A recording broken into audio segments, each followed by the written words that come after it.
Assalamualaikum warahmatullahi wabarakatuh. Shalom, Om Swastiastu, Namo Buddhaya, Salam Kebajikan. Pada kesempatan kali ini, kami dari kelompok 2 akan mempresentasikan hasil diskusi kami terkait analisis pengaruh musik terhadap konsentrasi belajar mahasiswa menggunakan pendekatan vektor Eigen.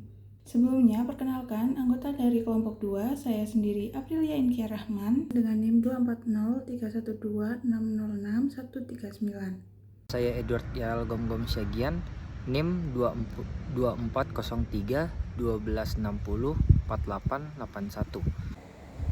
Dan saya Nazal Fitria Lanina dengan NIM 240312601378. Oke, jadi yang melatar belakangi hal ini yaitu belajar sambil mendengarkan musik merupakan kebiasaan umum yang sering dilakukan oleh mahasiswa. Bagi sebagian mahasiswa, musik dapat membantu menciptakan suasana belajar yang lebih nyaman dan meningkatkan motivasi. Namun, bagi mahasiswa yang lain, musik dapat mengganggu konsentrasi belajar dan menjadi distraksi, khususnya jika musik yang didengarkan memiliki lirik atau tempo yang begitu cepat.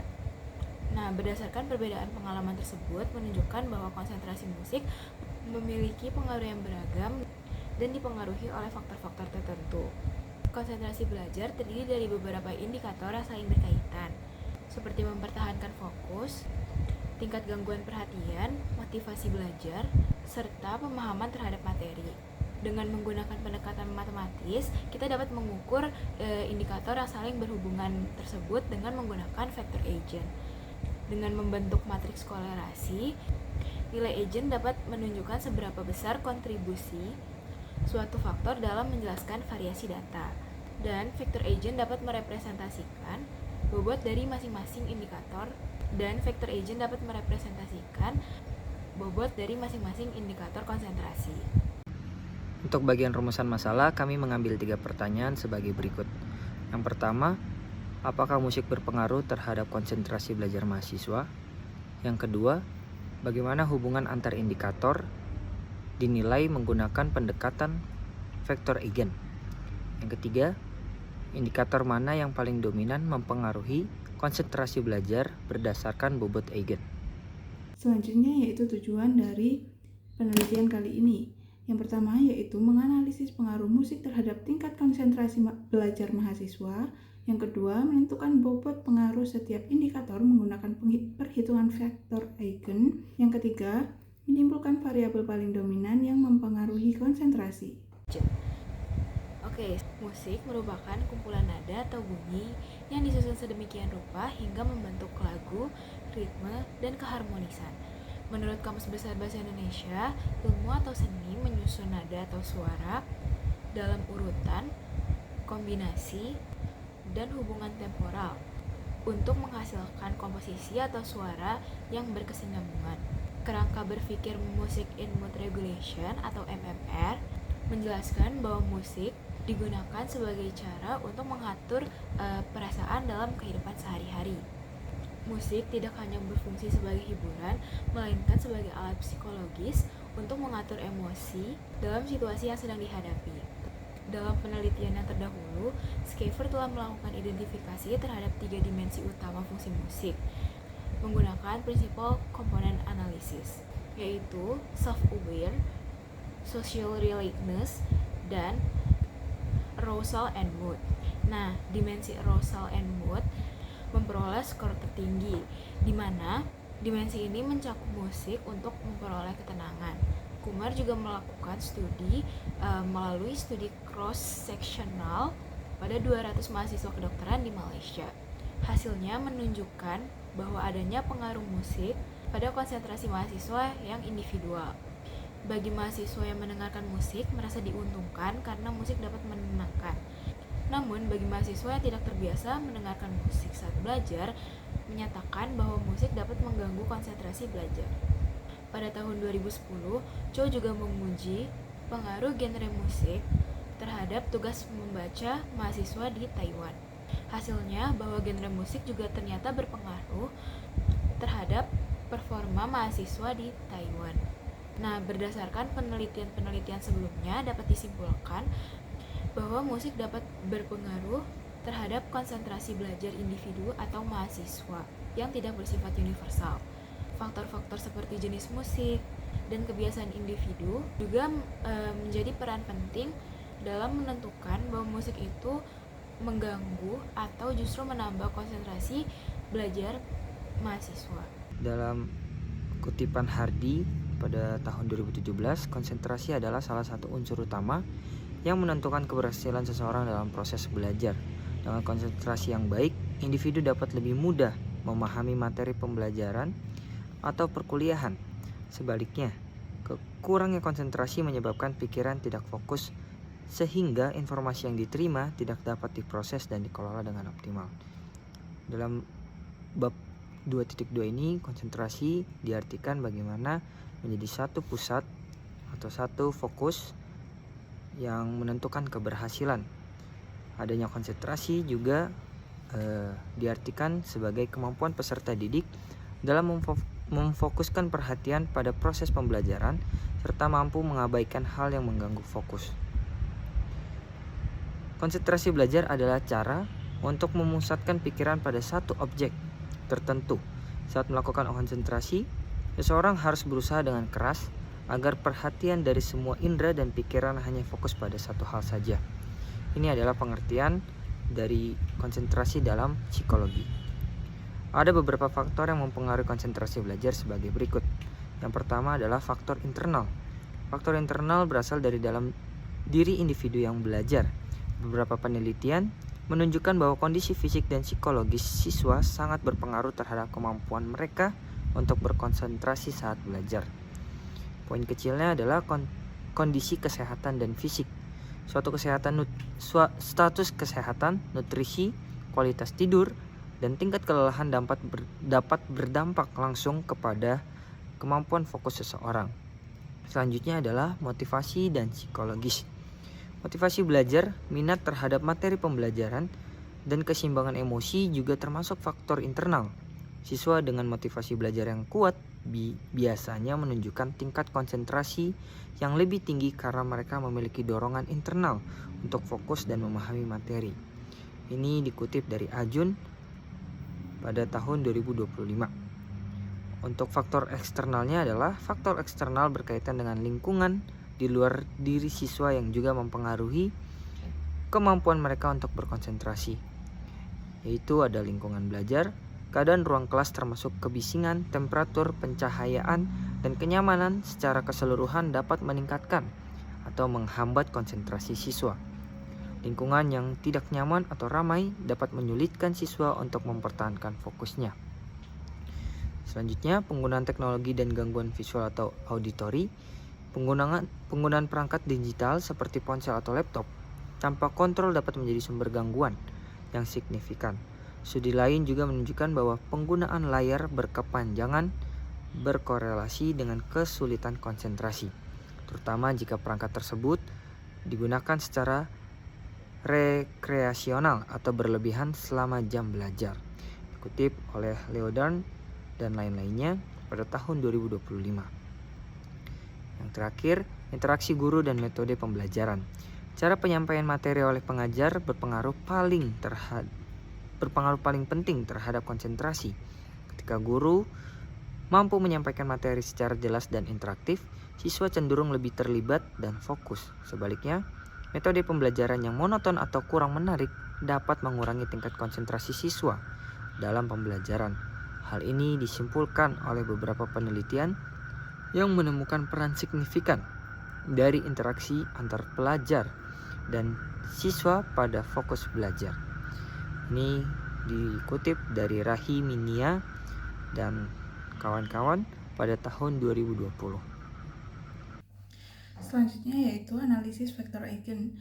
Dalam analisis matriks, pendekatan vektor eigen adalah salah satu teknik matematis yang digunakan untuk menentukan bobot dari sejumlah variabel yang saling berhubungan. Setiap matriks persegi dalam aljabar linier memiliki vektor eigen atau nilai eigen yang menunjukkan karakteristik utama. Selanjutnya, nilai eigen menunjukkan besaran kontribusi suatu vektor terhadap struktur matriks, dan vektor eigen menunjukkan pola atau arah dominan dari hubungan antar variabel yang dianalisis. Secara matematis, jika suatu matriks A dikalikan dengan suatu vektor X dan menghasilkan vektor lain yang searah dengan X, maka X disebut sebagai vektor eigen dan konstanta pengalinya disebut dengan nilai eigen. Selanjutnya, pendekatan vektor eigen digunakan dalam penelitian ini untuk menganalisis data kuesioner mengenai pengaruh musik terhadap konsentrasi belajar mahasiswa. Data yang direkap kemudian disusun menjadi matriks menggambarkan hubungan antar indikator seperti tingkat fokus belajar dengan menggunakan musik, menyelesaikan target belajar, tingkat distraksi lirik atau vokal, motivasi belajar, serta pemahaman materi belajar dengan mendengarkan musik. Dari matriks tersebut, nilai eigen dan vektor eigen utama dihitung yang kemudian digunakan untuk menentukan bobot penelitian. Penelitian ini menggunakan pendekatan vektor eigen karena pendekatan ini dapat memberikan hasil analisis yang kuantitatif dan objektif.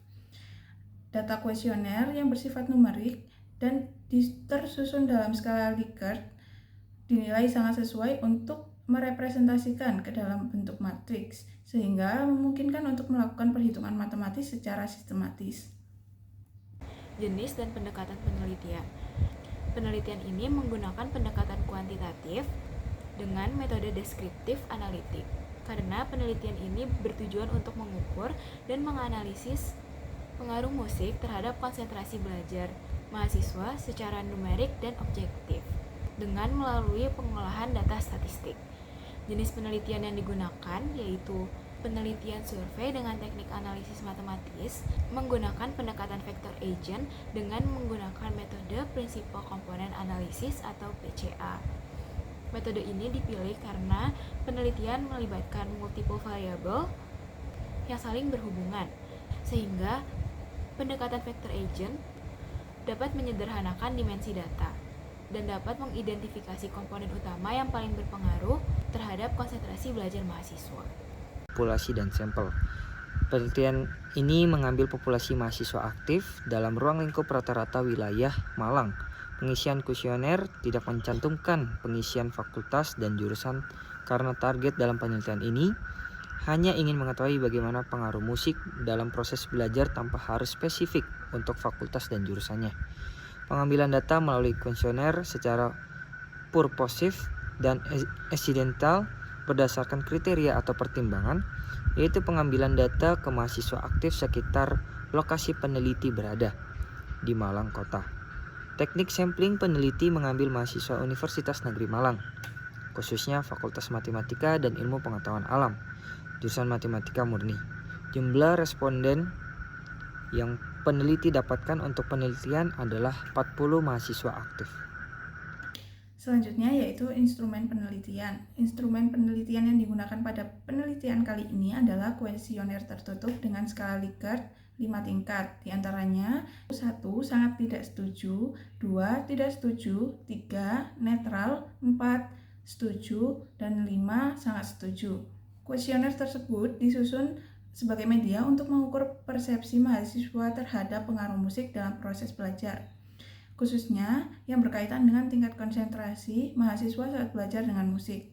Setiap pernyataan dalam kuesioner merepresentasikan indikator tertentu yang kemudian digunakan dalam analisis menggunakan pendekatan vektor eigen. Kemampuan untuk mengingat dan memahami fokus dengan baik, kemampuan untuk menyelesaikan tugas dengan baik, kemampuan untuk tetap fokus belajar, kecenderungan untuk terdistract atau teralihkan perhatian. Tingkat efisiensi proses belajar dan perasaan yang lebih fokus saat belajar adalah beberapa indikator konsentrasi belajar. Teknik pengumpulan data pada penelitian ini yaitu dengan melakukan penyebaran kuesioner secara online maupun offline dengan menggunakan platform Google Form. Kuesioner disusun dengan skala Likert 1-5 yang mengukur berbagai macam variabel penelitian. Responden yang dipilih merupakan mahasiswa aktif yang terbiasa atau pernah belajar dengan menggunakan musik. Selanjutnya yaitu teknik analisis data. Dalam penelitian kali ini, analisis data dilakukan secara sistematis dalam beberapa tahapan untuk mendapatkan hasil yang objektif dan dapat diukur. Tujuan analisis data ini adalah untuk mengetahui seberapa besar pengaruh musik terhadap konsentrasi belajar mahasiswa melalui kuesioner yang telah kita sebarkan. Selanjutnya, pada tahap pertama, data dari responden kuesioner direkapitulasi dan dikelompokkan berdasarkan indikator penelitian. Selanjutnya, nilai dari setiap jawaban responden pada skala Likert dilakukan perhitungan statistik deskriptif berupa min, median, standar deviasi, dan z-score untuk setiap indikator. Selanjutnya, pada tahap kedua adalah pembentukan matriks korelasi. Nilai z-score pada setiap indikator yang telah diperoleh pada tahap sebelumnya disusun ke dalam bentuk matriks persegi yang menggambarkan hubungan antar variabel penelitian. Indikator-indikator tersebut seperti indikator yang telah disebutkan di awal tadi. Selanjutnya, pada tahapan ketiga yaitu tahapan perhitungan vektor eigen. Dari matriks yang telah dibentuk, dilakukan perhitungan nilai eigen atau eigenvalue dan vektor eigen. Vektor eigen utama yaitu vektor eigen yang berkaitan dengan nilai eigen terbesar yang digunakan untuk menentukan bobot atau nilai prioritas masing-masing indikator. Bobot ini menunjukkan tingkat pengaruh relatif terhadap indikator konsentrasi belajar mahasiswa. Tahap terakhir yaitu tahapan interpretasi hasil. Bobot indikator yang diperoleh dari hasil perhitungan vektor eigen dianalisis untuk menentukan indikator yang memiliki pengaruh paling dominan terhadap konsentrasi belajar mahasiswa. Indikator dengan nilai bobot tertinggi diinterpretasikan sebagai faktor yang paling berpengaruh, sedangkan indikator dengan bobot paling rendah menunjukkan faktor yang pengaruhnya relatif kecil. Selanjutnya, terdapat pertanyaan yang mewakili beberapa indikator yang telah kami tetapkan sebelumnya, yaitu Y1 untuk saat mendengarkan musik mudah mempertahankan fokus pada materi, Y2 untuk perhatian yang mudah teralihkan ke hal lain, ketiga musik dapat membantu menyelesaikan target belajar, Y4 saat musik diputar sering terganggu oleh lirik atau vokal, Y5 musik membantu untuk memotivasi belajar, dan Y6 saat mendengarkan musik lebih mudah memahami materi lebih baik. Selanjutnya, beberapa indikator tersebut kami rekap ke dalam satu tabel untuk memudahkan proses perhitungan. Karena terdapat beberapa pertanyaan yang bersifat reverse atau negatif, sehingga pada tahapan pengolahan dilakukan pembalikan skor agar hasil analisis tetap konsisten dan dapat digunakan sebagai dasar dalam penyusunan matriks perbandingan atau matriks korelasi serta perhitungan bobot menggunakan pendekatan vektor eigen. Berikut ini merupakan tabel indikator yang telah di-reverse. Langkah selanjutnya setelah kami melakukan pembalikan skor terhadap beberapa indikator yang bersifat negatif adalah di sini kami melakukan perhitungan statistik deskriptif berupa nilai min, median, standar deviasi, dan z-score untuk setiap indikator. Nah, berikut ini merupakan hasil perhitungan min, median, dan standar deviasi untuk setiap indikatornya. Di sini didapatkan untuk variabel Y1 mendapatkan min 3,375, median 3, dan standar deviasi 1, sekian. Selanjutnya untuk Y2 minnya 2,8, median 3, dan standar deviasinya 0,99 sekian. Selanjutnya yang untuk Y3 dihasilkan min 3,47, median 4, dan standar deviasinya 0,960 sekian. Selanjutnya untuk Y4 nilai minnya 3,2, median 3, dan standar deviasinya 0,992 sekian. Untuk Y5 nilai minnya 3,8, median 4, standar deviasi 0,99227 sekian. Median untuk Y6 minnya 2,8, median 3, dan standar deviasinya 0,99227 sekian. Selanjutnya setelah menentukan min, kemudian dan standar deviasi, kami menghitung Z-score menggunakan Excel untuk mempermudah perhitungan karena terdapat banyak sekali data. Dihasilkan nilai Z-score untuk setiap variabelnya seperti berikut. Nah, selanjutnya setelah dilakukan perhitungan statistik Z-score, kita akan menganalisis data tersebut dan membentuk matriks kolerasi menggunakan software IBM SPSS. Matriks kolerasi ini menunjukkan kekuatan dan arah hubungan antara variabel penelitian. Setelah mendapatkan matriks kolerasi, kami lanjut mengolah data tersebut menggunakan metode Principal Component Analysis atau PCA. Principal Component Analysis atau PCA merupakan salah satu perhitungan statistik yang berguna untuk mereduksi dimensi data tanpa menghilangkan informasi penting dari data tersebut. Tujuan utama dari penerapan PCA atau Principal Component Analysis ini adalah untuk mengidentifikasi hubungan antara variabel dan menemukan pola dari data mentah. Dapat dilihat bahwa hasil ekstraksi komunalitas menunjukkan bahwa seberapa baik setiap variabel yang dijelaskan oleh komponen utama. Nilai komunalitas tertinggi yaitu terdapat pada variabel Y1 dengan nilai sebesar 0,812 atau 81,2%.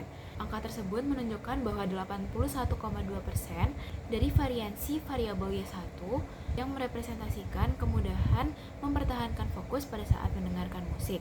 Nilai tersebut menunjukkan bahwa variabel Y1 merupakan nilai yang paling representatif dari struktur data keseluruhan.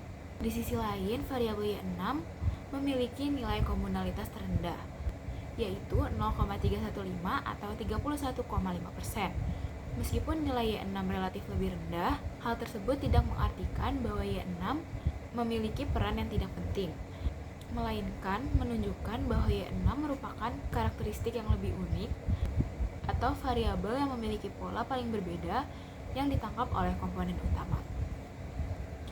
Selanjutnya dapat dilihat hasil ekstraksi. Hasil ekstraksi menunjukkan bahwa hanya terdapat satu komponen utama yang memiliki nilai eigen di atas kriteria. Komponen satu ini didominasi oleh variabel Y1 dengan nilai eigen sebesar 3,563. Nah, nilai eigen ini sangat penting karena nilai eigen menunjukkan seberapa besar komponen tersebut dapat menjelaskan variansi total dalam data penelitian. Dalam kasus penelitian kami, komponen utama ini mampu menjelaskan 59,384% dari total semua variansi data, yang artinya hampir 60% dari keragaman atau variasi data penelitian kami dapat dijelaskan oleh salah satu faktor tunggal saja. Selanjutnya yaitu ada analisis vector agent. Komponen matriks yang dihasilkan menunjukkan bahwa vector agent dapat merepresentasikan bobot atau kontribusi dari masing-masing variabel yang terdapat pada komponen utama. Nah, vector agent ini sangat penting karena vector agent dapat memahami bagaimana setiap variabel itu dapat berkontribusi dalam membentuk suatu komponen dengan nilai agent 3,563. Nah, dari hasil penelitian kami, seluruh nilai agent yang dihasilkan bernilai positif. Hal ini memiliki arti bahwa keenam variabel yang kami teliti bergerak secara searah atau memiliki hubungan yang konsisten antara satu dengan yang lainnya. Tidak ada variabel yang berlawanan arah atau bernilai negatif. Karakteristik ini memvalidasi bahwa keenam variabel yang kami teliti sangat terkait dengan erat. Interpretasi bobot eigen. Bobot eigen pada analisis Principal Component Analysis menunjukkan besarnya kontribusi masing-masing variabel terhadap komponen utama yang terbentuk. Nilai bobot ini merepresentasikan kekuatan dan arah hubungan antara variabel penelitian dengan komponen utama. Semakin besar nilai absolut bobot eigen, maka semakin besar pula peran variabel tersebut dalam membentuk komponen utama. Berdasarkan hasil analisis pada subbab 4.2, diperoleh satu komponen utama dengan nilai eigen sebesar 3,563 yang mampu menjelaskan 59,384% dari total variansi data. Komponen ini dibentuk oleh 6 variabel dengan seluruh nilai bobot eigen bernilai positif, yang menunjukkan bahwa seluruh variabel bergerak searah dan berkontribusi secara bersama-sama dalam menjelaskan konstruk yang sama, yaitu konsentrasi belajar. Hasil komponen matriks menunjukkan nilai bobot eigen sebagai berikut.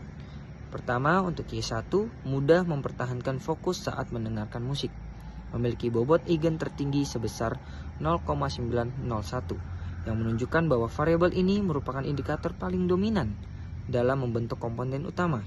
Hal ini berarti kemampuan mempertahankan fokus saat mendengarkan musik memberikan pengaruh paling besar terhadap konsentrasi belajar. Untuk yang kedua, yaitu adalah Y3, memiliki bobot eigen sebesar 0,833, yang menunjukkan kontribusi yang kuat dalam menjelaskan variansi konsentrasi belajar. Y2 memiliki bobot eigen sebesar 0,814, yang juga berperan signifikan dalam pembentukan komponen utama. Y5 memiliki bobot eigen sebesar 0,759, menunjukkan pengaruh yang cukup besar terhadap konsentrasi belajar. Yang Y4 memiliki bobot eigen sebesar 0,710, yang tetap memberikan kontribusi positif meskipun relatif lebih kecil dibandingkan variabel sebelumnya. Dan yang terakhir adalah Y6, memiliki bobot eigen terendah sebesar 0,561, yang menunjukkan bahwa variabel ini memiliki kontribusi paling kecil dalam membentuk komponen utama dibandingkan variabel lainnya. Secara keseluruhan, hasil interpretasi bobot eigen menunjukkan bahwa indikator-indikator konsentrasi belajar saat mendengarkan musik dapat direpresentasikan oleh satu faktor tunggal.